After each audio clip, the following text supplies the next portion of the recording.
नमस्कार.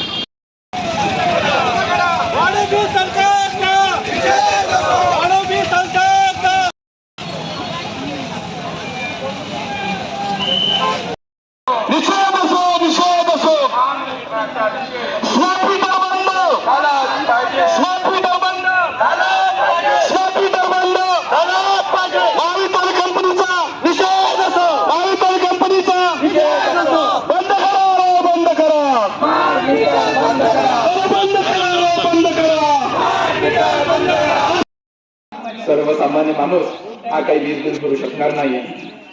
एकीकडे आपल्याला जो शासनाचा निर्णय आला की आपण सर्व घरगुती वीज मीटर आपण बसवले पाहिजे, त्यांच्याकडून सहमती घेणं आवश्यक होतं.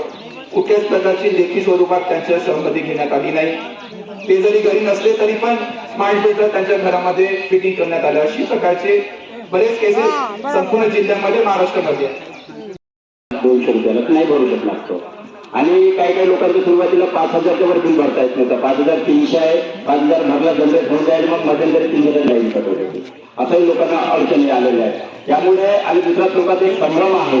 तुम्ही म्हणता वीज मीटर लावणे सक्तीच आहे आणि शासनाने जे GR भेटतो ते कोणावर सक्ती नाही. सुद्धा मुख्यमंत्र्यांनी सक्ती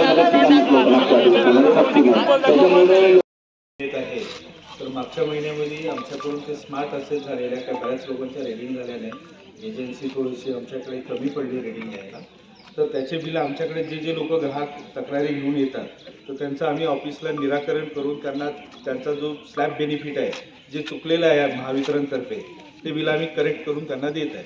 तुमचंही म्हणणं संयुक्तिक आहे का सगळे लोक एकाच वेळेस काही येऊ शकत नाही, पण ज्यांना ज्यांना काही अडचणी आल्या आणि ज्या आमच्या निदर्शनास आल्या त्या आम्ही बसून सोमुतो ते करत असतो.